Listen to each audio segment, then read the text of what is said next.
ਤਾਰਕ ਤੂੰ ਚਾਚੇ ਕੋਲ ਫੜ ਕੇ ਉਹ ਤੇਰੇ ਇਹਨੇ ਨੀਵੇਂ ਨਹੀਂ ਚੁੱਕਣੀ ਉੱਤੋਂ ਚੁੱਕਣੀ ਮਿੱਟੀ ਅੱਗੇ ਨਹੀਂ ਚੁੱਕਣੀ ਹਾਂ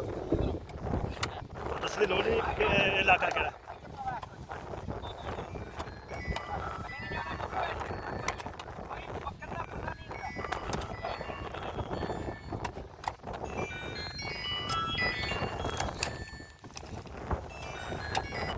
ਹਾਂਜੀ ਪਾਣੀ ਆਉਣ ਡਿਆ ਹਾਂਜੀ ਇਹ ਕਬਰਾਂ ਦੇ ਮੈਂ ਆਦੇ ਲਈ ਅਸਨ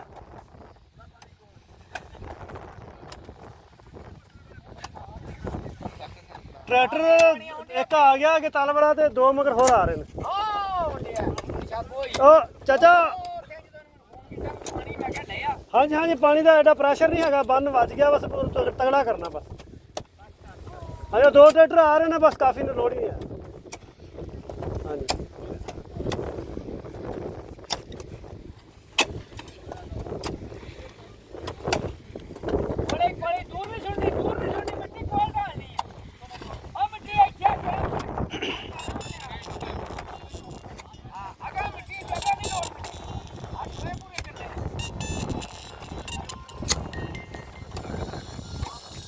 हाँ वारी वारी सारी आया तेरा फोन आ गया हाँ हेलो हाँ जी मैं क्या कोई नहीं मसला वो बन बच गया अगे पानी नहीं गया एक जगह तो होर थोड़ा जहा खतरा से उत्थे मिट्टी पा देने लगे बंदे हाँ यानी कबरस्तान पानी नहीं गया है कवर कर कुछ अगे भी रात का भी बन इतने मारिया ना माड़ा जा तो उन्होंने बस तगड़ा कर देना बस कब्रस्तान पानी नहीं जाने असी वो एक जगह तो पानी का खतरा से तो मिट्टी पाने तगड़ा करने बंद हाँ जी वो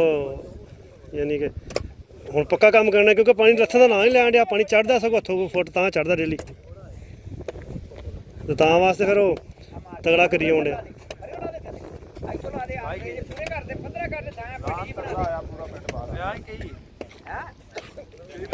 हाँ इवें गल बिल्कुल थल्ले जान का नां नहीं लैंदा पानी अगर पैलियां का पानी सेमल का पानी एक होया पिया जिथे जिथे खतरा है ना उत्थे उत्थे पानी यानी मिट्टी पा देने लगे कुछ ट्रैक्टर भी आ गए ने बंदे पाई जाते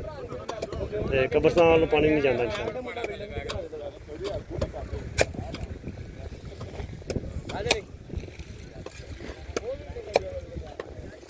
चलो ठीक हो गया ਨਾਲ ਵਿੱਚੋਂ ਬੰਦ ਹੋ ਗਈ ਖੋਲੀ ਪਏ ਹੋਰ ਲਾ ਇਹ ਨਾਲ ਤੇ ਨਹੀਂ ਵੀ ਪੈਣ ਡਈ ਨਾਲ ਪਰਾਂ ਦੀ ਇਹ ਤੇ ਟੋਇਆ ਯਾਰ ਕਿਤੇ ਵਕਤ ਮੈਂ ਕਿਹਾ ਪਾਣੀ ਵਕਤ ਦਾ ਕੋਈ ਪਤਾ ਨਹੀਂ ਮੈਂ ਕਿਹਾ ਪੂਰਾ नहीं चाचा जी नाल है चाचा आलम जी नाल बंद किस तरह की पुट्टी ना के थैले पा गए ਮਿੱਟੀ ਨਾ ਵੇਚ ਕੇ ਮੈਂ ਹਾਰ ਵਾੜਿਆ ਤੇ ਗੱਲ ਨੂੰ ਰੱਸਾ ਬੰਨ ਕੇ ਆਂਦੇ ਚਲੋ ਇਹ ਸੱਟ ਮਿੱਟੀ ਆ ਗਈ ਹੈ ਨਾਲ ਥੋੜਾ ਜਿਹਾ ਉਹ ਮਾੜੀ ਜੀ ਝੁੱਟੀ ਲਾਵੋ ਦੇਖ ਕੇ ਜੇ ਲੰਘਾ ਬਾਈਦਾ ਨਹੀਂ ਤੇ ਟਰੈਕਟਰ ਤੇ ਹੁਣ ਇੱਥੇ ਮਸਾ ਪਾਉਂਗੇ ਆ ਗਿਆ ਝੋਟਾ ਉਹ ਤਾਂ ਦੋ ਜਾਂ ਤਿੰਨ ਉਹ ਆ ਗਏ ਨੇ ਦੋ ਇੱਕ ਤਾਂ ਇਹ ਤੇ ਘੋਰਾ ਆ ਗਿਆ ਨਾ ਬਾ ਦੋ ਇਹ ਹੀ ਨੇ ਨਹੀਂ ਇੱਥੋਂ ਮਗਰ ਆਉਂਦੇ ਆ ਉਹ ਨਹੀਂ ਮਗਰ ਆਉ ਨਹੀਂ ਉਹ ਹੀ ਹੈ ਹੁੰਦਾ ਸਾਰਾ ਕੁਝ ਹੋ ਗਿਆ ਯਾਰ ਇੱਕ ਟਰੈਕਟਰ ਨਹੀਂ ਇਹ ਚੁੱਕ ਇਹ ਨਾਲ ਨਹੀਂ ਥੱਲੋਂ ਕੋਈ ਨਾਲ ਜੋ ਰੰਗ ਕਰ ਪਹਿਲਾਂ उन्हें भी लैगा राजू भी आखना मैं लैग